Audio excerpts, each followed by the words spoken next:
Mike, I think you joined the BBC at the time when they were recruiting quite a lot of people because of BBC Two, I suppose. Yes, we were the biggest technical operations intake ever, effectively double the normal size of an Evesham course. We were about 70 odd, I think, who went to the Langham in London for our first week's induction course. And then following that, we split, and half the course went to whatever station they were allocated to, mostly in London. And the other half of us went straight to Evesham, and I was amongst the Evesham brigade. The other lot would go to Evesham after 3 months, and that was the norm, that people would do 3 months on station and then go to Evesham. Evesham actually seemed quite pleased to get us because we weren't tainted by old hand stories of what was right and what was wrong, so they could consider us to be virgin territory, as it were. It's amazing the number of people we interview who say, I went to Evesham and then, when I got onto the studio floor, they said, forget all that, you're now going to learn properly. Well, I didn't forget what I was taught at Evesham, and it did stand me in good stead, quite a lot of it. Yes, I mean, there were some practicalities that hadn't been covered or might have been slightly different in practice, but in general, I rated Evesham's grasp of broadcasting as pretty accurate. So what sort of things did you do there physically? Obviously learnt to edit tape and things like that. Yes, Evesham had studios, had one fairly large studio, and in fact it had been an active station during the war. Quite a lot of light entertainment stuff came from there, things like ITMA come to mind. And it also had 2 or 3 sound editing suites, which had, for the most part, the very big BTR2 tape recorders. I think there were even some BTR1s, which were really ancient. They were like great green Arga cookers. And if they some of them had outriggers, so that it actually had 4 spool locations, and they were enormous things, but they were beautiful machines to edit on, lovely height to work at, and very solid, very responsive, easy to twist the spools round by hand, which some machines were rather reluctant because they had braking systems that had to be defeated. When were they built, do you think, those machines? I don't think I've ever seen one of those. I think if you do a search on the web, you'll find pictures of them. They must have been built shortly after the war, I think. I believe it was German technology that allowed EMI to manufacture these machines. Prior to that, there had been the Marconi Stiller wire tape recorder, which was a very dangerous machine because it travelled at quite high speed, this wire tape, and if it broke, it sort of flapped around and was quite unpleasant. But the BTR2s, if they were an early adventure into quarter-inch tape recording, they were really very successful. As I said, they had huge cabinets below where they had, I believe, some very big amplifiers, but by the time we got to them, the cabinet was largely empty because the amplifiers were much smaller, and it was quite traditional for people to keep their lunch warm in there because there was quite a bit of energy. Oh, that's great. And presumably it had an editing block sort of glued on the top. Yes. That was a 45-degree cut. You could either make a 90-degree cut or 45 degrees, which was the norm for editing in the days of mono. That became 60 degrees when stereo appeared, because otherwise you've got a slight image wobble as the edit went through, and a 60-degree cut made that was slightly less noticeable. Oh, that's interesting. What sort of speed did they run at? We were normally recording anything of supposed quality at 15 inches per second. Speech for current affairs and that sort of thing was normally at 7.5. Yeah. But the original standard was 30 inches per second for music and 15 for speech. But things had developed by the time I joined the BBC to the point that tape recording was considered to be satisfactory for most purposes at 15. You've got about a half an hour programme on a 10.5-inch spool of tape. Now, were you also learning to position microphones, all that sort of thing, and operate booms? No, not at Evesham. There was a boom of sorts, I think. There was a television hall called the Phoenix. The original had been burnt down some years before, and when it was rebuilt, it was aptly named the Phoenix.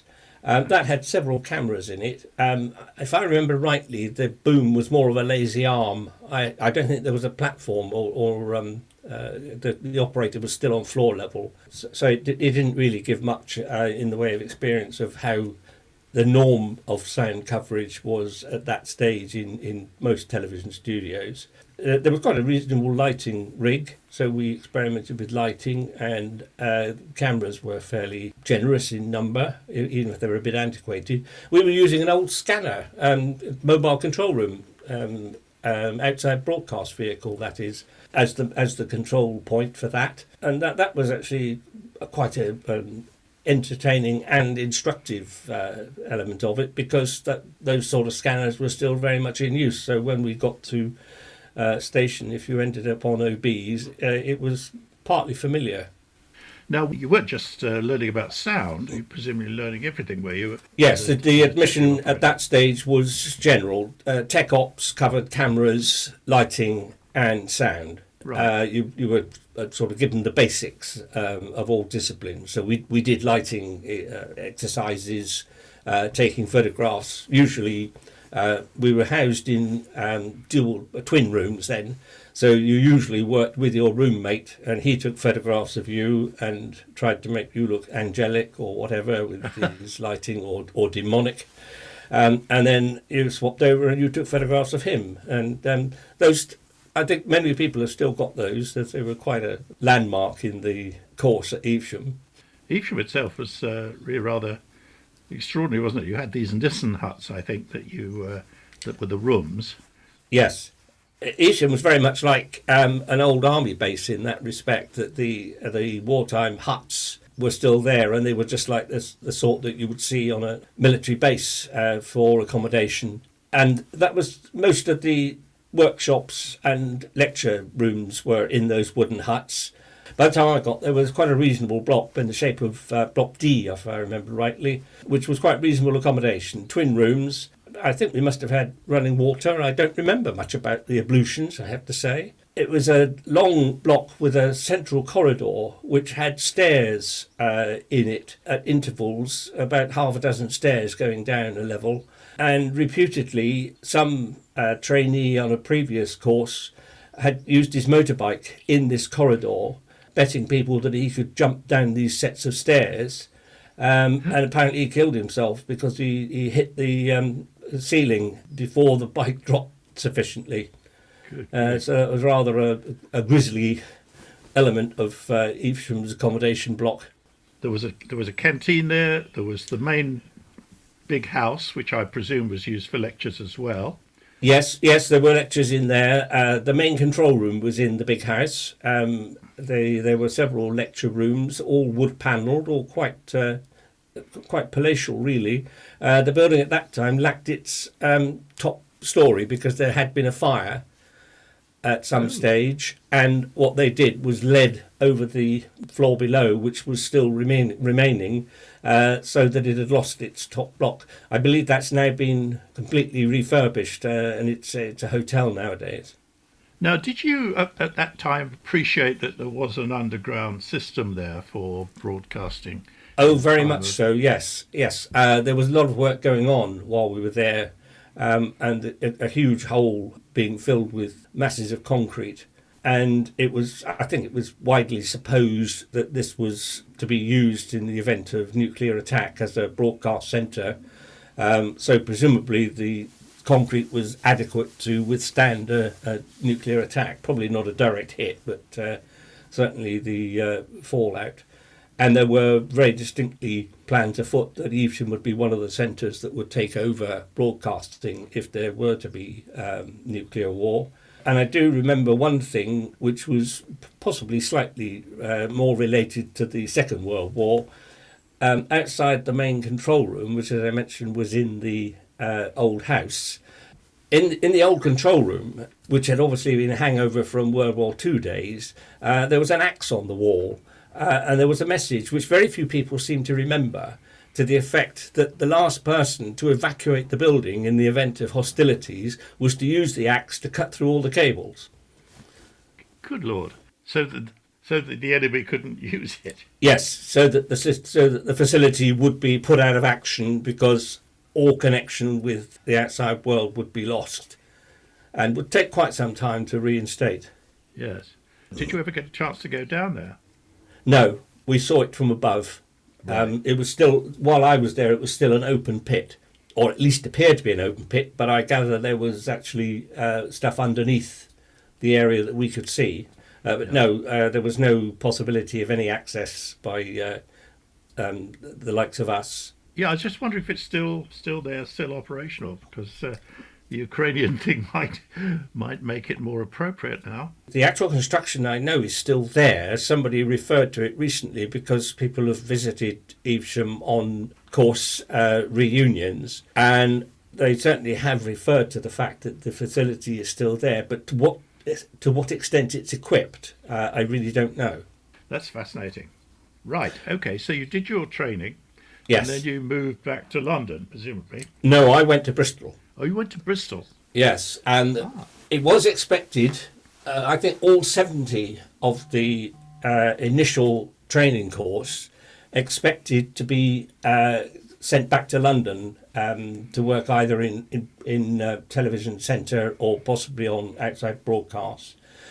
But while we 35 were at Evesham, we received a memo, which was all very official. Have you heard about the BBC memo pad, which was a pro forma? It had the headings for putting the recipient and the sender, and telephone details and all this, and then it had a sort of hefty black line which demarked a margin. And in the margin was written, "Nothing to be written in this margin," which always caused great amusement. But we all received one of these official memos saying that the regions, and none were specified, were in need of new recruits. So they were asking for volunteers, particularly from anybody who might have regional affiliations. Mm-hmm. We all were rather alarmed by this in the first instance, thought we were going to be sent off to Kirkershots or somewhere remote. So we got together, and it transpired that I think it was 17 of us, virtually half of us, had some sort of regional affiliation. I was from the West Country, so Bristol suited me. There were 2 or 3 from Northern Ireland, so they would quite like Belfast. And so on and so on. There were a couple of Scottish people as well, and who all opted to go north if they were obliged to go anywhere. But we weren't particularly saying we wanted to, but that was our preferred destination if we had to. We all got a reply about a week later saying that they were only looking for 2 or 3 volunteers, but since we were all so keen, we could all have the regions of our choice. And the net consequence of that is that 3 of us went to Bristol, several went to other points, north, west and south. And when we got to our regions, they were slightly embarrassed as to what to do with us in some cases because they hadn't actually been that short. As I said, they said they only wanted 2 or 3 and throughout the country, and each region seemed to get at least 2 or 3 people to deploy. So we were given different tasks when we joined. I went into the main sound control room, which was in Broadcasting House in White Ladies Road, which was a run of I think about 4 or 5 houses in a row from, I suppose, Edwardian era. They were quite grand properties, and the main sound control room was one of the top floors of the first of these buildings, and that handled everything sound-wise. At that time, there were only about 4 radio services. Even local radio hadn't started when I joined. All services went through that control room to be forwarded on to the various transmitters in the West region. Some stuff was then also forwarded on to Birmingham, and Cardiff would have been another one, off down to Plymouth and Southampton. So we had circuits going in all directions. And our fairly regular task was to route circuits appropriately, so that recordings, say, from the Bangor studio in North Wales could take place in London, and that would involve 2 or 3 links in the train, all of which had to be set up for the right time of day. So it was basically a routing operation, and then a little bit of monitoring to make sure that what was going through was satisfactory. After a spell in the main sound control room, which included manning the recording suite, so there was more tape editing involved at that time, and those people from the main sound control room used to provide the tape operator for the early morning news opt-outs. So there was always a programme which took 25 minutes out of the national programme, so there was quite a bit of experience there in terms of actually playing stuff in and editing at short notice. I was just wondering, because I know you spend all your time later in sound, but Yes. Was there a time at which you could have chosen to, be in vision or whatever? Yes, I did a spell on cameras in studio, and then moved on to sound in the television studio as well. And it was during that time that I worked on Vision On, in particular, which centred around providing entertainment for people who are hard of hearing, but was very popular with normal hearing viewers. And sound was actually given a very high priority, so that was quite an enjoyable programme to work on. We did a programme called Animal Magic, and I was the regular boom operator on that with Johnny Morris, and developed quite a firm friendship with him in the course of doing all of those, because he was quite reliant on the boom operator really sort of keeping tabs on him. Johnny Morris was probably one of the originators of the sort of anthropomorphic style of giving animals speech. Yes. So he would voice what he believed the animals might be thinking, saying to each other, thinking about doing. And while he was doing that, he often liked to move in the studio. So although he wasn't in shot at that time, you still needed to keep tabs on him, and he liked to have the same person operating the boom for him if he possibly could. I think in the notes that you sent us, you were also present when various sort of disasters or near disasters happened with sound, particularly when it was being transmitted. Is that right? Yes, not so much transmission. I don't believe I've been involved in too many transmission cock-ups. But yes, my most famous personal cock-up, I suppose, in my early days, while I was on cameras, I had the role of covering the closing roller caption, which was a long black sheet of cartridge paper with the names of all the participants and the crew who'd been taking part in the programme. And this would be rolled to a certain length of time, which fitted the closing music. And a scene operator would operate the roller, and cameraman would ensure that it was framed properly. So we'd been through this caption beforehand and got it all set up. And I had actually been doing other shots as well prior to that. So I went back to the caption, lined up on the first scene of a set of names that was visible, and when the time came, the button was pressed and all the names went through perfectly well until we came to the designer, who was a chap called Christopher Rebillard, and clearly his name occupied much more width than anybody else's, and he ended up being credited as Offer Robil, as I recall. I never made that mistake again, but nor did I stay on cameras for very long, so maybe that was a contributing factor. Yes, I remember him as a designer. I think he worked for me once. Yes, he was around for a long time, certainly. Now, if you were in the regions, in a sense, you had more opportunity to work in a complete variety of things. Oh yes. Than if you'd been stuck in London. Yes. I mean, if I'd come to London, I would have done television at Television Centre, almost certainly, and that would have been it. I worked in radio, on radio outside broadcast, on television outside broadcasts, and did quite a lot of quarter-inch tape editing in a dedicated area. So that was actually very different from what would have been the case if I had simply worked in television centre. Did you go out on the road with film crews, for example, and record sound there? Because that's very different.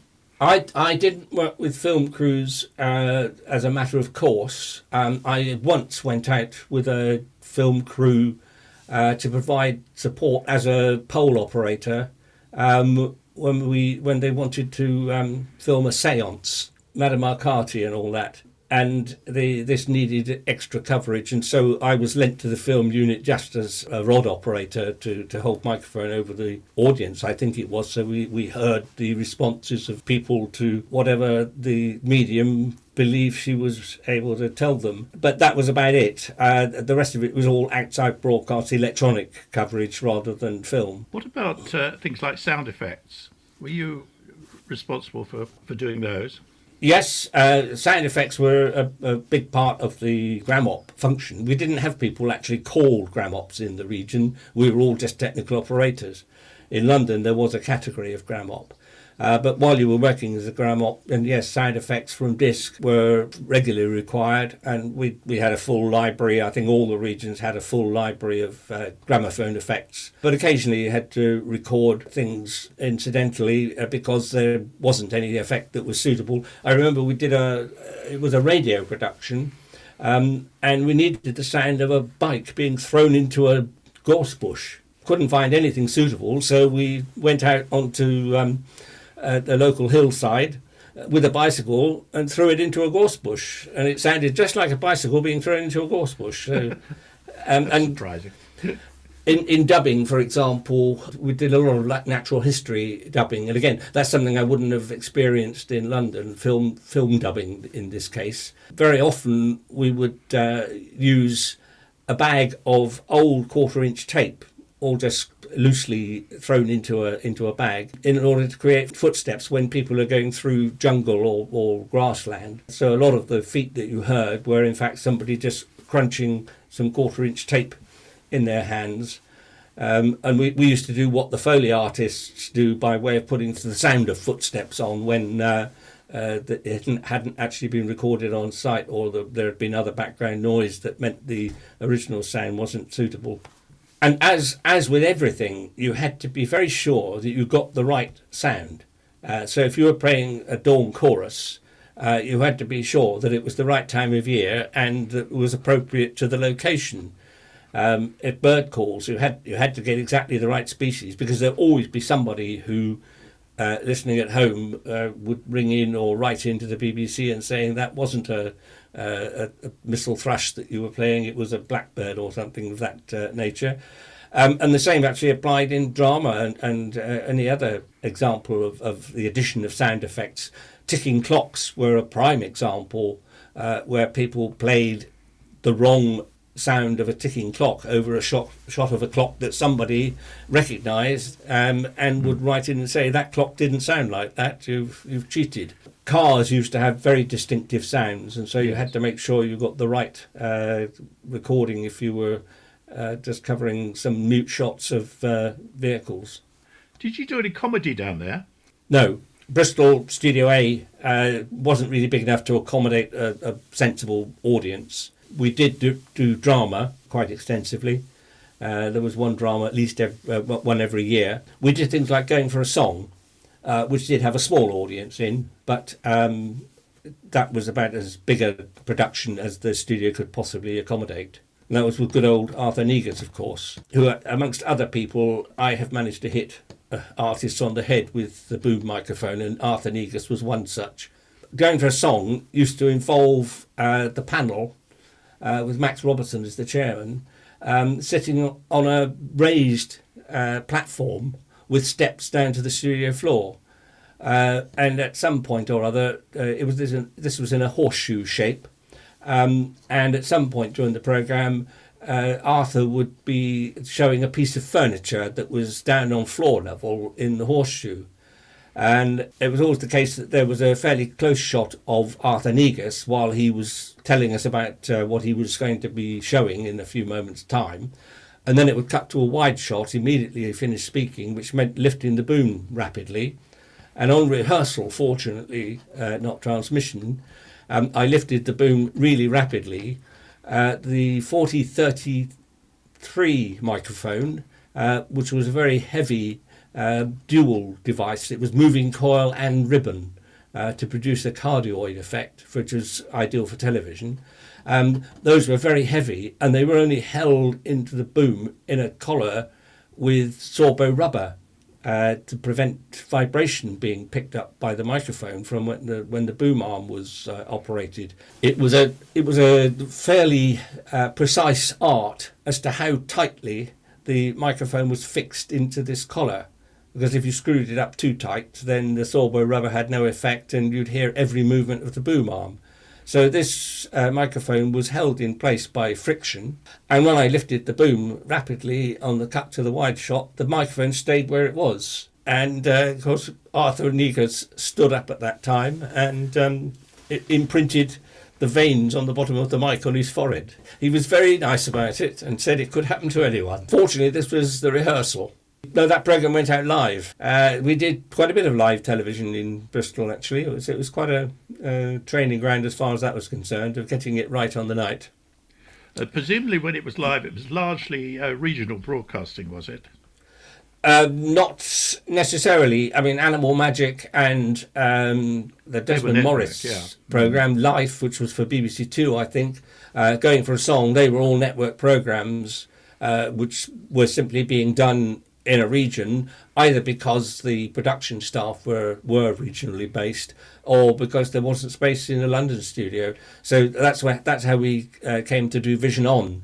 That was a London production, but they came to Bristol in the first instance because there wasn't studio space for them in London, and then found they quite liked working in Bristol because it was a small unit. They got to know the scene staff fairly well, which was an important element of keeping the programme running smoothly. They liked the fact they got the same cameras and sound all the time, and in a fairly cosy location. Tell me about the Natural History Unit. How well established had that been at the time that you were there? Oh, well established already, yes. It was Bristol's principal strength, I think, the Natural History Unit. And most of its programmes, of course, were made for national television. It wasn't a regional production as such. The television studio used to have the Animal Magic element of it, and the Desmond Morris, which I've mentioned, Life, and we would occasionally have other natural history strands that would go through the television studio, but most of their work was on film, of course, because they were out on location. We became involved in technical operations in the dubbing suite. We had a very busy film dubbing suite, just the one unit. But it was working really flat out with a lot of natural history stuff. And then it did service the local news programme as well from time to time when they had need of dubbing for material for their Optech programme. Did you work on the local news fairly frequently? Yes. Points West, was it called? What was it called?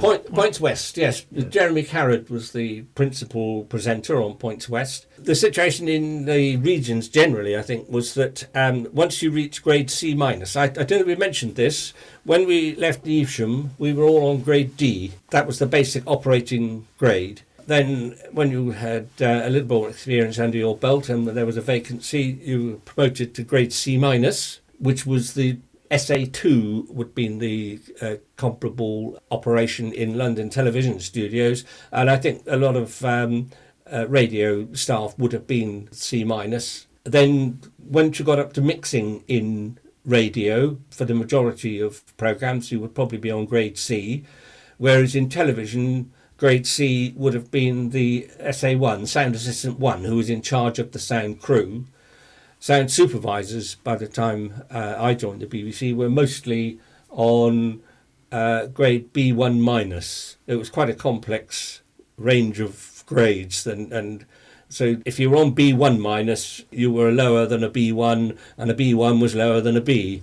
It was that sort of arrangement. So after I'd been in Bristol a while, I was promoted from grade D to grade C minus, and that then put me on the right grade to do mixing for the local news opt-outs. Right. And I did that for quite a number of transmissions. That was something, again, which probably wouldn't have happened in London. I wouldn't have got anywhere near mixing anything, even though this was just a local news opt-out, at grade C minus in a London studio. So again, there were some advantages of being in the region. Now tell me, this is the time that colour was coming in for BBC Two, but BBC One was still black and white, I think. Yes. How did colour affect everything in the region? Colour, yes, was just arriving. When we arrived at Wood Norton, there was a colour monitor in the main control room with a static picture on it, and we were there at Evesham on the opening night of the new BBC Two colour service. If you remember, Hullabaloo and Custard were the symbols, the kangaroo and its roo. That was supposed to open on a night while we were at Evesham, and there was a major power cut at Television Centre. So the opening transmission didn't happen. I can't remember all the detail. One of your other interviewees may well have more to tell you on that, but it was a rather inauspicious start to BBC Two's colour service. Yes, in the region, we weren't colourised for quite a while. We still had black and white cameras for a long time, so even if we were working for BBC Two, we were still in black and white. That probably meant that some programmes chose not to go to a region if they didn't offer colour. But we first got colour when we took a new outside broadcast vehicle, shall I say second-hand outside broadcast vehicle, which had been at Acton, the Kendall Avenue outside broadcast base, for 3 years. We were offered this vehicle in Bristol in place of our old black and white scanner, MCR 28, which was a beautiful vehicle. If those who like coachwork and lorries, it was a marvellous vehicle. The new ones were much less grand, I think you would say, but they were colour, and we got that, and so our unit was then much in demand for Match of the Day in particular, and other sports activities. We did things like speedboat racing on some disused gravel pits at South Cerney, I recall. And I think the reason we got that was because we had colour. It didn't really make much difference to the operation as far as sound was concerned. No. From the cameramen's point of view, in the early days, they only had black and white viewfinders, and there was a long argument about they couldn't possibly perform to the best of their ability if they couldn't see precisely what was being offered at the time. But I think sound didn't experience much of a difference in terms of colour. Lighting changed, of course, so it did actually make some difference in terms of where boom shadows fell. Yes. But it was always said by our management, which I haven't touched on particularly, but by Television Centre management, it was always said very firmly that boom shadows are a lighting problem, they're not a sound problem.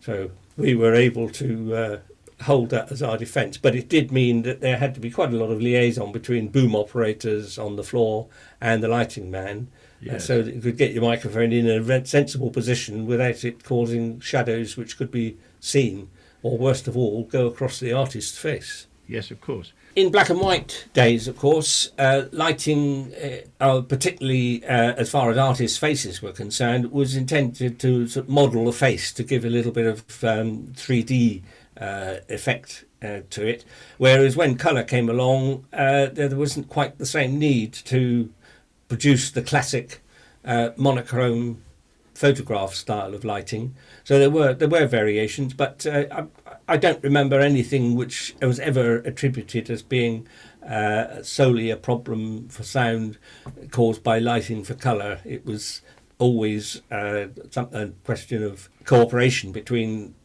the broom operator and the lighting man for the most part. The management always said that the sound supervisor was responsible for resolving issues of shadows with the lighting director, but in practice it was far better to leave it to the man on the boom, because he was there doing it, and you were up in a control room where you couldn't actually see what was going on. So you ended up going up and down stairs unnecessarily and wasting time. But if you were operating a boom, you instinctively knew where the shadow would be. Well, you could see the shadow, presumably. And, Yes. and you could kind of edge it out of the shots, or make sure it didn't get anywhere near the shots. Yes, if when operating the boom, one of the important things was to have a monitor which you could see, so that during rehearsal you could actually put the shadow into shot and see where it fell. The same with keeping the boom out of shot. You could dip in just to see where your headroom was. Yeah. And you would get a lot of cooperation between cameramen and boom operators.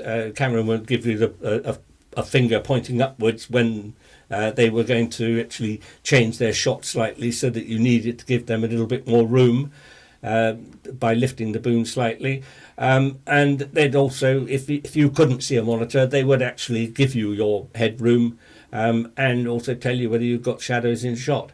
But yes, it was ideal. If you could see where the shadow was falling, then you could watch its progress as you moved the boom.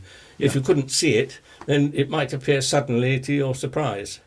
Now, what about if you're doing drama or something like that, and you've got a very intimate scene with somebody almost whispering, and you want a really intimate sound? That presumably meant moving the boom, because I presume you weren't using personal mics in those days, but you would move the boom as close as you dared. It was very much BBC sound policy at the time that I joined, and for a long time afterwards, that the main device for covering sound in a television studio was the boom. Personal mics were certainly not in favour in drama for a very long time, because they always had a characteristic sound about them. They lacked the acoustic which you might normally expect from a slightly more distant mic. And there are the effects of chest proximity, which cause unfortunate resonances. So they weren't the answer to all things when they appeared. But occasionally personal mics could be used hanging in free space, would be scarcely visible, particularly depending on the background. And that would occasionally give you coverage of a scene whether you couldn't get the boom in. But you would also use other conventional desk microphones in locations hidden in a vase of flowers or a bowl of fruit, for example. Yes. It was often possible, if there was going to be, as you say, something fairly intimate where the camera shot was reasonably tight, but there needed to be flexibility for the camera to widen out as necessary, and occasional perhaps intercut wide shots so that the boom couldn't stay in if there was speech during wide shots, and that may well be covered by a microphone placed somewhere discreetly in the set, or possibly by a floor operator with a rifle mic. That was often possible, that you could get in underneath when a boom couldn't be used. I was going to ask you about that, because if you went filming, on the whole, you either use personal mics clipped on, or you use gun mics. But gun mics were not used very often in studios. But you're saying that here they might be for. But yes, getting in tight. we had, they were available to us, and occasionally you would put them in a boom for covering an audience question session, for example. But they used to be very unwieldy because they were quite long, and of course they flapped around as you operated the pan and tilt on the boom. But they were used in television studios. It was horses for courses. When a mic needed to be got in. And of course, there were short gun mics as well. I'm just trying to think of the number. CK8, do I remember, as being a short gun. These were additional capsules that you put on to the C28 capacitor microphones, and they would extend the forward lobe. In effect, is what they did, so that you could work at slightly greater distance and still get reasonable pickup. Going underneath with one of those was quite a favourite ploy for some time for supervisors in particular. Now, if you were operating a boom, it was important, obviously, that you knew what the sound was like, and of your sound supervisor upstairs was hearing it. But were you hearing it, or were you just hearing talkback? No, you had the option for having programmed sound in your headphones, cans as they would normally be termed in a studio. The boom had a communication box on it, which allowed you to add a degree of programmed sound in some cases. In order to hear programmed sound, the boom operator, in some cases, in the later stages, would have a volume control on his communications box, which allowed him to vary the amount of programmed sound that he had in his headphones, mixed in with talkback. But initially, there was a key in the sound control room, and the sound supervisor put program on sound talkback. So that everybody got it at a fixed level, yes. Together with production talkback, interrupted by sound talkback. But yes, it was helpful to be able to hear what you were achieving. A lot of boom operation really relied on the experience of the operator to know where to put the mic, and regardless of the fact that he couldn't necessarily hear precisely what he was producing.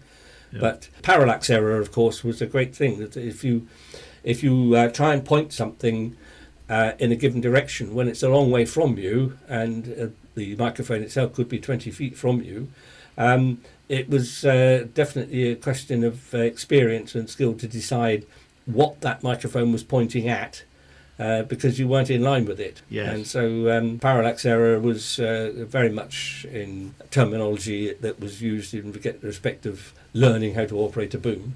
Yeah. Was this just an attachment in Bristol for 6 months, or was it?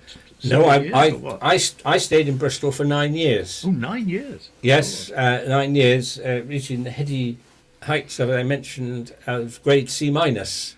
Within Bristol, the next most appropriate promotion would have been to try to get to the level of sound supervisor, but it was the tendency that when regional sound supervisor posts became vacant, they would be filled by existing London sound supervisors who either individually wanted to move out to a region, or in some cases were encouraged to go by television sound management, either because they didn't want them to stay in London or because they wanted to influence regional sound activity by sending an experienced sound supervisor down to mind the shop, as it were.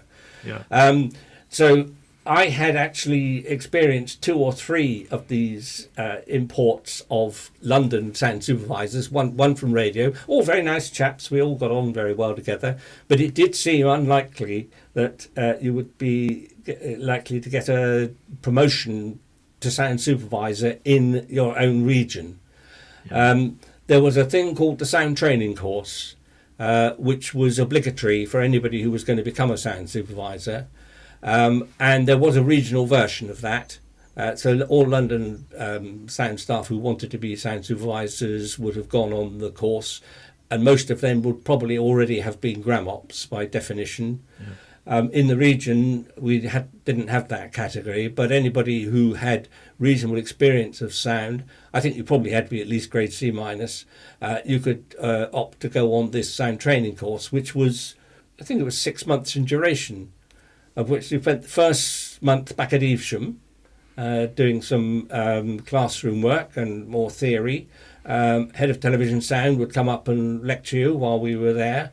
And in fact, I did raise the question of promotion in the region with Head of Television Sound when he came to talk to us at Evesham, and made the point that the last 3 posts in Bristol had all been taken not by local candidates who would have seemed to be perfectly acceptable. They were taken by London staff who were moving out to a region for one of the reasons, as I mentioned, that either London didn't want them anymore, or it was felt that the region needed an injection of London experience. Yes. And he agreed. He said, yes, you don't stand much chance of getting the job in the region yourself. So I carried on, did the sound training course, which was 5 months in London studios, worked with quite a lot of sort of very well-known names in the sound sphere. And at the end of that 5-month training course in London, About a month later, a job advert came up. I think one was for Birmingham, and there were also, I think, 2 or 3 vacancies at Television Centre. And I was advised to apply. So I did. I didn't particularly want to go to Birmingham, I must say. No. Not for any particular reason. I just didn't, at that stage, fancy doing that. But I thought I might like Television Centre, so I applied and I got the job.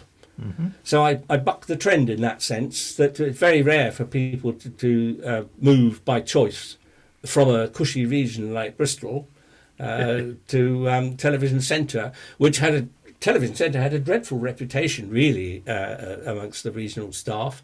And I realised once I got to London that the reason why that it had such a bad reputation was that everybody who'd moved down to Bristol, certainly from Television Centre, did so because they didn't like it. So they weren't going to really paint it in a very good light.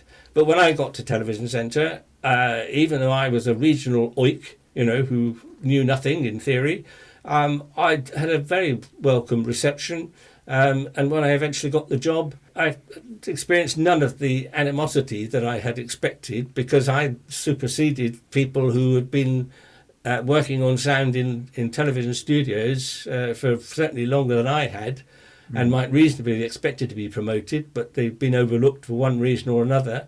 But I never had any sort of backstabbing or adverse comments. Nobody ever played any nasty tricks on me, which did happen from time to time to some sound supervisors. So I felt that I'd landed on my feet. Now, if you were at Television Centre, presumably, it was incredibly busy, and there were 8 It studios was. or so, and the new studios, of course. So you were being moved from one sort of program to another sort of program all the time, or did you tend to specialise? Did they tend to put the same crews on the same sort of thing? The crews most definitely did tend to have their specialisations. So there would be drama crews and light entertainment crews. At the higher level, that would be the case for sound supervisors. But in principle, all sound supervisors were supposed to be capable of doing anything. This was far from the case, of course, and there'd be a big difference between getting an experienced drama supervisor doing a Vera Lynn show, for example. It really did need some seat of the pants experience, and by default, really, those specialisations did tend to sort themselves out. But as a junior sound supervisor, you would end up working on almost anything except the very big shows. So you would be doing Blue Peter, you would be doing situation comedies. They were the real bread and butter, the sitcoms, and they were sort of, I would say, at least 50% of the work, I should think, at that stage. Yeah. And a bit of drama, a bit of lower level drama, I would do as a newer sound supervisor. And we had then programs like Multicoloured Swap Shop came along, which was an absolute innovation. The new Saturday morning children's show with Noel Edmonds and company. And yes, that was quite a departure. And I was one of the early sound supervisors on that. That was really good. It involved almost everything, sort of from telephone calls, which were quite problematic in those days, to a bit of outside activity around Television Centre, which gives rise to one of the prime quotes which we should get in at some stage. Somebody may have already mentioned this, but when we were preparing for one of the outside studio activities at Television Centre for Multicoloured Swap Shop, we would do a planning meeting at the location. So we went to look at wardrobe, I remember, on occasion. I think we went into the scenery workshops. We'd go down into the horseshoe area at the front of Television Centre when there was some visiting sort of acrobatic troupe, perhaps, or somebody demonstrating a car. And we were doing one of these planning meetings on an occasion, which would usually be a few days before the actual studio day. And there would be a wealth of people there, the producer, the director, there'd be the technical manager who's responsible for organising the studio, there'd be the technical manager. So there was a distinction. There was a TM1 who normally did lighting and a TM2 who looked after the technical facilities. So the TM2 would be there. The TM1 would be there to look after lighting if there was any needed. Sound supervisor would be there for obvious reasons to see what was needed in terms of cabling and how many mics, how many people were going to be covered, what sort of event it was. There would be a designer, there'd be the production secretary and the director, possibly the producer, and always added to those was somebody from house management. And on one of those priceless occasions, we were talking about the entertainment value of this particular item. And this house manager was not particularly tickled at this. And after a while, because the meeting became rather light-hearted and he thought it was taking too long. And after a while, we concluded that. And he thereafter issued a memo to the effect that Television Centre was not to be used as a place for entertainment. I believe it was said more than once, I think, but Yes. he was absolutely serious. Yes. No, we used to call them program prevention officers, Yes, yes. PPOs. Yeah. Mm. The various different studios at Television Centre had different sort of characters, didn't they? I mean, I always enjoyed TC2, TC5 because they're really quite intimate things. Yes. And TC1 was vast. Did it make any difference to you? Yes, there was a real sort of difference in the feeling of the individual studios. TC6 and TC8 were the favourites for sitcom. I'm not really quite sure why they preferred it, but the artists I know have often referred to it. When the demise of Television Centre came about, I can remember the likes of Penelope Keith waxing lyrical about how she would miss working in TC8 and TC6 because they were absolutely perfect for sitcom programmes, and they had quite good facilities for that, and they were of the right sort of size, so you get a decent sized audience in, but you didn't feel lost in the studio. TC1 was the biggest studio. I think for a while it was the biggest in Europe. Yes, it was. And it could have the 3-storey houses built in it and things of that nature for drama. One of the characteristics of television planning for every programme, bring Blue Peter to mind in particular, was that it was supposed to be planned in such a way that it could move from its intended studio to any other studio at short notice, which did happen from time to time. And I do recall that Blue Peter had been planned to be in something like TC4, which was one of the medium size, and it ended up in TC1 at the last minute. And of course it meant quite a major change in terms of planning for the designer, because he had to get his site, he didn't want to take the full advantage of the size of TC1, and the designer had to get his cycloth strand, which was a very important element of Blue Peter, the tightly stretched white lit cycloth that merged with the floor. And it was it's a slightly strange element of the discipline, that you had to be prepared to move to any studio. So the same would apply if you had expected to be in TC4, which was of a reasonable size. It was not impossible, depending on the category of your programme, that you might get to move to TC5, which was significantly smaller. And yet you had to fit yourself in. And this was all down to other programmes overrunning, perhaps, or some problem in the construction stage of scenery, so that something couldn't get in as quickly as it should have done. Yeah. But it did happen a few times. I seem to remember you were supposed to be able to direct your programme with one fewer cameras. If a camera went down, you should be able to cut. Yes, every studio had a complement of cameras, which included a working spare. So it wasn't possible to designate, as far as I am aware, which was the spare, because any one of them might fail. Yes. But if one camera failed, yes, you were meant to continue with the remaining cameras taking over whatever shots had now been lost. Now, did you manage, when you were in London at that time, to get onto OBs as well? I didn't work on OBs, but I did do an attachment. We were offered at one stage, but I think we must have had slightly too many staff on hand at the time, and therefore studio sound supervisors were offered the chance of, I think, a 3-month attachment to television OBs. And I went there as an observer. I didn't really do much work. I did some rod operating actually on a drama called Survivors, if you remember that one. It was shot down on the Welsh borders, if I remember, Wye Valley sort of area. It was about the outcome of a nuclear disaster, I think, and it was just a few people surviving and scratching a living. So it was shot in all sorts of about dilapidated barns and cottages.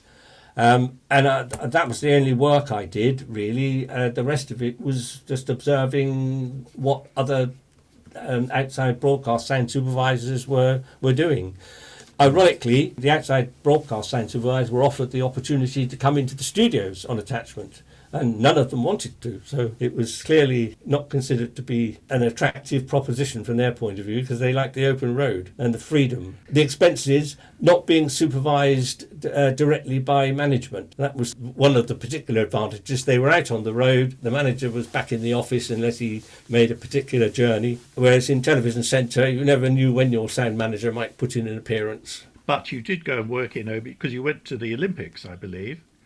I went to the Olympics under the auspices of television studios. It was the case that Television Outside Broadcast provided staff and equipment for the overseas events, Olympics in particular, but World Cups and that sort of thing. And I had been on the receiving end of quite a few of these foreign locations when there had been problems, usually with the commentary location.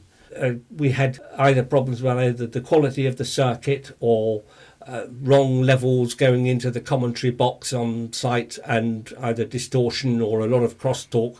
Because back in analogue days, you very often, over long distance circuits, got crosstalk from other broadcasts going on. So you had to get levels actually as high as possible without running into distortion. There are all sorts of considerations like that, just microphone placing and so on. And so it was decreed for the 1980 Olympics that the studio event, which was going to be in a Moscow studio provided by the Russian Broadcasting Service, whose name entirely escapes me, it was decreed that the studio would be serviced by London Television Centre sound supervisors. So three of us went. And the brief that we had as well, that we were to go to the commentary locations to assist in setting up the commentary system to try and overcome some of the issues that we had previously experienced. It proved to be a very different undertaking from what we'd expected. None of us were going on a site visit. The first that we would see of the Moscow studio was when we went actually about a fortnight ahead of the games. So one of the planning and installation department engineers who was responsible for the videotape area, which was a complete BBC installation within a room that the Russians had provided. He would go to plan that because there was a lot of detail, and was also given the task of dealing with the studio. So we sent him off to Moscow with a long list of questions, a double side of A4, if I remember rightly. Simple questions in the respect like, are there tie lines from the studio into the control room, and are there tie lines between other areas?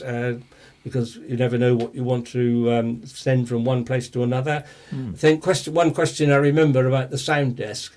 In television terms, foldback is a source of sound which is on the sound desk being fed to a loudspeaker in the studio, so that the people in the studio can hear the outside broadcast that you're taking, or hear the music that you're playing off tape. And so any one channel may need to send foldback into the studio for the benefit of those in the studio to hear what's going on. One of the questions we therefore gave our engineer, is foldback available from every channel? And the answer came back, yes. But when we got there, we discovered that it wasn't available from every channel at all times. It was available from one channel at a time, which could be any one of the channels, but no more than one, which was a very different concept. And that sort of confusion sort of continued in terms of the number of feeds that were available into and out of the studio. And I'm never more surprised than being allowed to take up studio flooring in a Moscow television studio. Everybody else had gone off to the Bolshoi Ballet. I had a ticket in the first instance, but one of our colleagues had been unwell for the first nearly a week, and so he was confined to his hotel room, and no ticket was bought for or arranged for him to go to the Bolshoi Ballet. And he recovered and came in on the day that they were all going off to the ballet. I can't say it's something that I was terribly excited about. So I said, well, you have my ticket instead, for which he was eternally grateful because he was a great fan. So I was left alone during the evening after the supper break in the studio area. And I was taking up floorboards, the floor tiles. They're the large, heavy aluminium square sections laid in on the floor. And you could take any number of these up quite easily. And I was doing this and running cables from the sound control room, or for the main control room, it was a joint control room, into the studio. Security staff came in on occasion and saw what I was doing. I thought, well, why am I being allowed to do this? It's the last thing you would have expected the Russians to be happy with.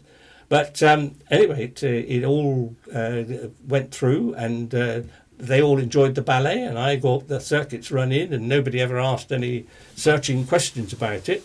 But I can only presume that after we'd gone, everything that we put in was ripped out. I can't imagine that he was allowed to stay. Yeah. One interesting thing about those studios, this was a new complex which had quite a lot of small studios, each with an associated control room. And they had been equipped to some Russian specification, which was not equal to what we had expected. But the purpose of these studios after the Olympics was to serve regional broadcasts. So this meant that for every Russian region, from Vladivostok right back to areas much closer to Moscow, their regional television would come from Moscow. So it was under direct control of the KGB, who were in evidence. So you had easy access to all that was being transmitted to the Russian people, regardless of where they lived. So the studio that we were using, I think, was going to be broadcasting to the extreme east of Russia. So it would be working overnight most of the time after we'd left because of the time difference. That's very interesting in the current context, isn't it? It is, yes. Control the message. Yes. Right the way across the country. We had some Russian staff working with us. There was a young lady who was helping us with sound, and on the first occasion that we were expecting an interview with a British athlete from the venue, there were interview areas set up, and our reporter, or our commentator probably, was there with a microphone, and the guest was available, and we were supposed to get circuits so that we could speak to the commentator. This was going to be live.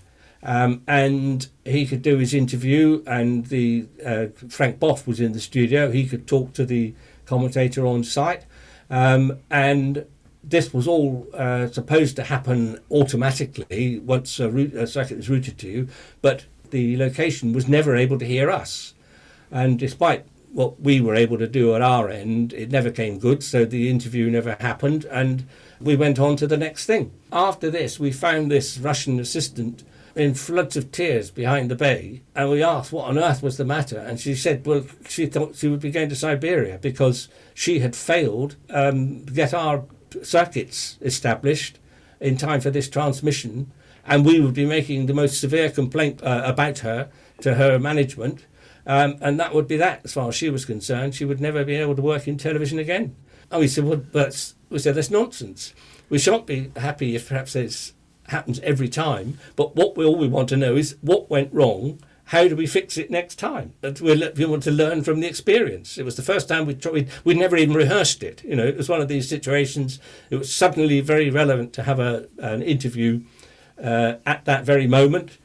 We'd never rehearsed the setup or tried the circuits, and it didn't work first time. And she was just absolutely beside herself with grief. It's an interesting cultural difference, isn't it? Huge difference.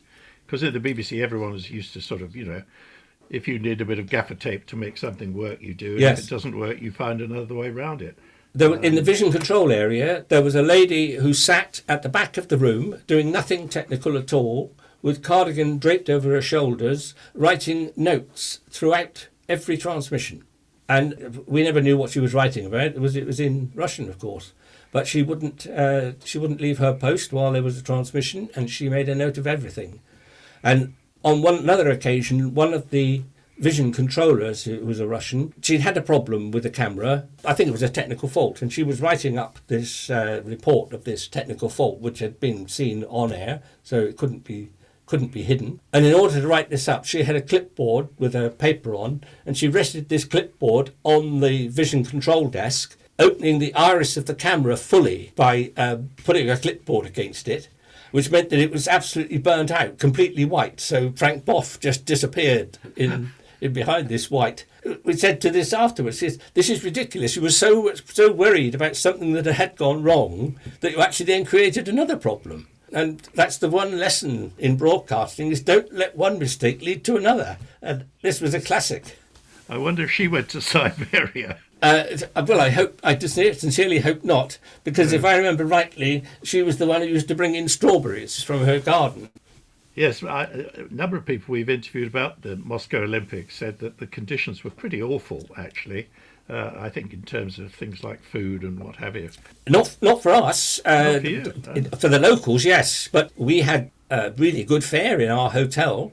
Mm-hmm. We were in the Hotel Cosmos, I think it's pronounced, which was a large, very modern hotel, and breakfast was a feast. And I understand that this sort of thing was not normally available. And I don't think you could have gone to the supermarket and bought it. I did go into a few shops, and a strange system where you had to go to a cashier and tell them what you wanted and pay for it, and then you went to the desk with a ticket to collect whatever it was that you had ordered. And yes, the shelves were often relatively empty. The canteen in the broadcast centre always had a fairly comprehensive menu. I don't remember much of it being unpalatable, only the fish soup. I couldn't stomach the fish soup, but everything else, I don't remember going hungry at all. Now listen, we need to sort of move to more modern times. Yes. Two things, I suppose, that may have affected you. One is moved to digital, and the other thing was, of course, stereo. Yes. Do you want to say anything about those? Yes, I mean, when stereo came along, I, at that time, was already very largely involved with sport. And the origination of most sound for sport is actually at the outside broadcast. I was always in the studio at the mixing point, so programs like Grandstand. So the actual question of originating stereo fell to the outside broadcast sound supervisor. Our problem initially was actually then handling it on equipment that was not necessarily designed for stereo. So when the original desk which was a mono desk, was still in place, it meant that every source had to have two channels, so it immediately reduced our overall capacity to handle outside broadcast. And we would use the main output and the main clean feed output very often as the left and right outputs from the studio. It wasn't all that long, I suppose, before we actually got a fully functional stereo sound desk in TC5. In fact, it was one of the consequences of equipment being bought for overseas events like Olympics, that it was quite often the case that a piece of equipment would be bought specifically for the event, and then it would be brought back and used in a studio refurbishment. Yes. And that's in fact what happened in TC5, which became the principal sports studio, that a sound desk from one of the overseas events was installed in the studio, and that was then fully stereo, made our handling much more sensible. And coupled with the advent of digitisation, things became much more clinical and much more controlled by a computer screen than had been the case in the past. Sound in the old days was always a question of jack plugs and jack fields, and you could get yourself quite a lot of knitting going on on a busy day. The whole advent of the digital service was intended to reduce the amount of clutter on the jack field. Well, it It certainly reduced it, but there was a vast amount of plugging still on the analog jack fields because we were still in a sort of halfway house. Once everything is stereo, then stereo becomes easier. Once everything is digital, then digital becomes easier. It's when you've got a mix of analog and digital systems together that the converters are required, and not everything is quite as straightforward as it could be if it was purpose designed from the word go. But it's always the case when you get a change in any system, that there will be legacy equipment which doesn't necessarily fit the bill for the new service, the new system. So when digital came in, you were beginning to run files from screens rather than run tapes from. Yes, machines we and so certainly we adopted digital recorders quite early on for sport. There was a digital device which was used a great deal in the dubbing area, the cipher suites, so-called. This was a device which was a comprehensive store of existing effects, and material could be added by the gram-op, and that could be fired off automatically by the timecode system as the program was being dubbed. In sport, we more often were using replay machines and recorders for playing in bits of music or recording reports from from commentators for half-time or for full-time reports from football matches in sound only. And the advent of digital kit meant that we could actually cram more into the space that was available, because the quarter-inch tape machines occupied quite a lot of space of time. But it did mean that the gram-op had more on his plate in terms of numbers of devices that he had to control, both in terms of recording on cue and then replaying as required.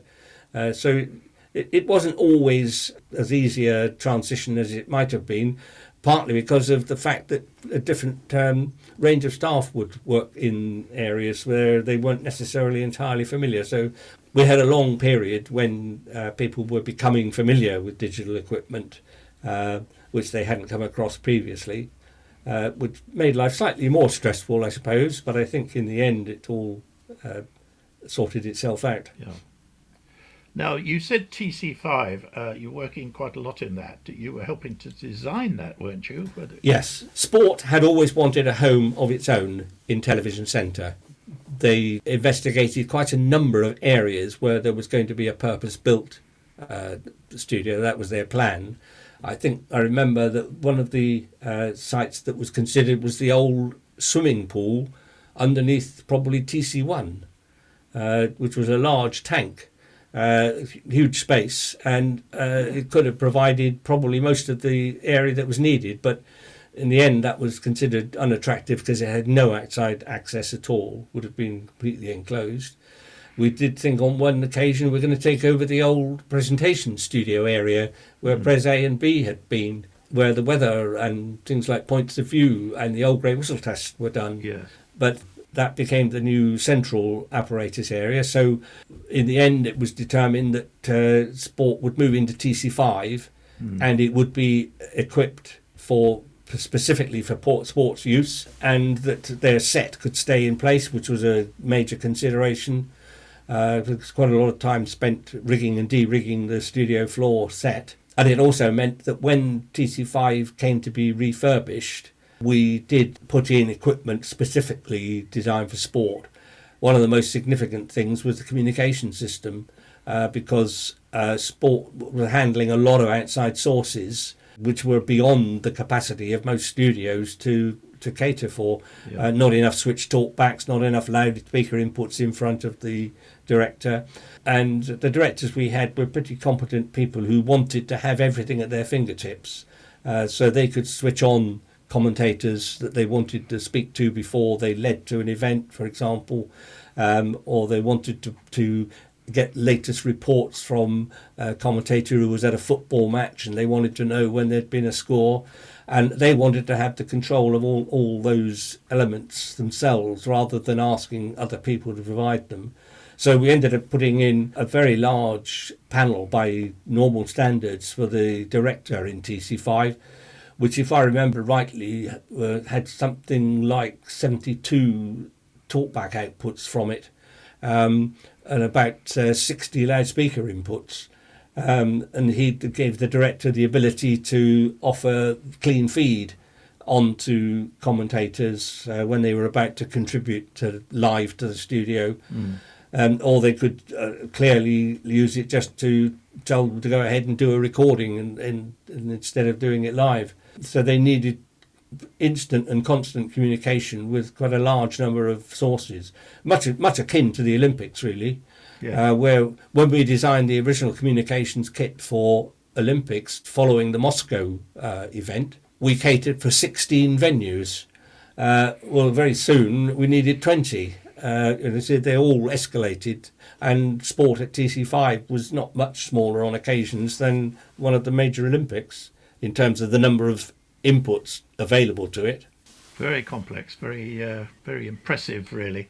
If you watch sport nowadays, firstly, I think an awful lot of sports programs have virtual sets, don't they?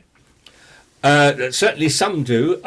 I'm not well versed in current trends in sport because although I spent a long time working on sport, I'm not a particular sports fan. So right. I don't take a lot of notice. I don't think my observations will necessarily be very relevant on that score. But do you notice standards slipping? I mean, assuming an awful lot of automation now, and you don't have people monitoring things. I don't think it's sport in particular. I think standards have slipped since the time that I left the BBC, which is now 22 years ago. There were always arguments about sound levels, the balance between one programme and another, the balance between a continuity announcer and the programmes either side, and it was never actually quite right. It really did need an experienced pair of ears listening to everything and manipulating if necessary. But you get you get listening fatigue, so you can't actually expect any individual to sit in a control room for 8 hours a day and appreciate subjectively that everything is the same level, because your ears get tired after a while. So it was never a precise art, but it was actually paid lip service to, and I think in general it did tend to be about right. You didn't actually need to leap up and down to adjust the volume on your television set all that often. Nowadays there is frequently an imbalance in terms of level of volume from even one person in the same programme to another, let alone between the continuity announcer or the adverts and the subsequent programmes. Sure. And there is much less attention paid to the quality of microphones. Most dramas do tend to have a dubbing process, but there's still a complaint by many people about the unintelligibility of a lot of drama speech, attributed to delivery, that artists, they're trying to be realistic, and in a given location they won't want to be proclaiming as if they were trying to reach the back of the gallery, but sometimes a compromise is needed on that score. And I attribute the fact that a lot of these things get through the system when there must have been a dubbing process, and the director and there must have been a producer present at some stage during a review, not actually asked for things to be corrected. And I think a lot of it is down to the fact that they are familiar with the script, or they've even got the script in front of them. And so once you already know what somebody's going to say, you understand it as without any difficulty. Yes, yes. But as a viewer, particularly listening in many domestic situations where you don't want the sound too loud because it may disturb other people, then very often intelligibility falls by the wayside. Even in news, the number of times that you hear an unequalised personal mic which has been hidden underneath somebody's fleece or wrapped in a scarf, or even if it's on the shirt front in a reasonable location, it hasn't actually had the equalisation tweaked to make it intelligible. That's a feature of virtually every news programme you'll hear, of lots of the current affairs stuff. There doesn't seem to be anybody who takes responsibility for adjusting the quality of sound as it is transmitted, which we would always have aimed to do.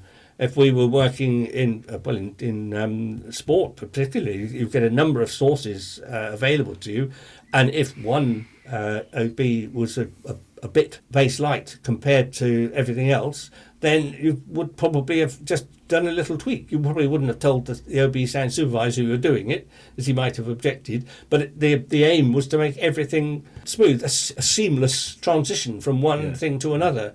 And now there is a tendency to chop from one thing to another, and for the quality either side of the join and the volume either side of the join not to be compatible. Yes, and also, of course, you have a huge amount of material which is coming in down internet connections, Yes. interviews on Zoom, or that sort of thing. It always surprises me how reasonable those are, considering the circumstances, because clean feed or obtaining a clean recording from a remote location was actually quite problematic in analog days. But nowadays, Zoom does everything automatically for you that we had to take a lot of trouble to overcome. But there was also a cost element, wasn't there? I mean, you had ISDN lines, you had to pay for those, you had to book them. And now, of course, you could expect much higher quality. Yes, nowadays, and this is one aspect of digital, is that if a circuit exists, it's probably perfectly satisfactory, and it's not until it disappears that you know there's anything wrong or it starts producing a few holes. In analog days, every circuit had to be equalised, and you had to listen for crosstalk and all sorts other sorts of interference. With a digital circuit, it really does reproduce the signal that's fed into it. So if it's fed with a decent signal is likely to be received. It's the analog element, it's the acoustic coupling between the voice and the microphone, which is usually the problem. Yeah. We're going to get a little bit of dropout now, but that's a very good example. Yes, I mean, that's what the digits tend to either work or they don't, or they just put holes in things. Absolutely. The actual sound quality doesn't tend to be affected significantly by being transmitted over multiple digital links even. When you came to the end of your career, when did you leave, and what were you doing when you did? I gave notice to the BBC that I was going to leave at the end of the Sydney Commonwealth Games in 2000. And I gave 18 months notice because I felt that it would take that length of time to train somebody up to do what I had been doing to a reasonable level of competence and comfort, because it could be quite stressful if you were unfamiliar with things. So I told them I was going to go, and in fact one of my colleagues also decided he would tell them he was going to go, and so I did actually leave at the end of the Sydney Olympics. That was my last operation, and I did some freelancing after that, but it's a matter of some concern to my son if I ever raise the question now that I've been retired for well over half the length of time that I was actually at work. I worked for the BBC for 35 years, bar 1 month, and I've now been retired for over 22 years. Yes, I know the feeling. So, on leaving the BBC, I mean, looking back, what's your general feeling about working at the BBC? I think that I and the other 70 or 69 people who were on the induction course at the Langham back in 1964, I think it would have been, experienced the prime period of the BBC's existence. It was expanding because of BBC Two. There were standards to be maintained, and people who noticed if you fell below the standard, either in almost any respect. It was administratively top-heavy, there is no doubt about that, and that's one of the things that maintained the standards. I think that, for example, we had 4 sound managers at Television Centre, a head of sound and a sound organiser. So there's 6 people overseeing the sound department. So if anything needed comment, it had comment. That was a trend that gradually diminished over time, and the level of management reduced, but we were still involved in a very lively organisation with an absolute multiplicity of programmes coming in and out of our studios, and a lot of development of technique and programme practices that I hope laid foundations for what's followed. But I think that as far as the BBC is concerned, it is a less attractive option now in my eyes, because it is less diverse in that most of its output is generated by outside production companies. A lot of freelance staff working in the business now, and a shortage of training. Well, those are very big issues that, on the whole, you would say, as I think I would say, and we were there at the best time. I believe so. I believe it's not only the employment of the BBC, but as the baby boomer generation, I think we had the best of almost everything. We missed the war. We had relative peace and security over a long period of time. And the job, when we joined, was a job for life. You hardly ever got dismissed from the BBC. You were promoted sideways, possibly, but very, very few dismissals as such. Thank you very much indeed for doing this. I think it's been one of our longer interviews, but very good. Okay.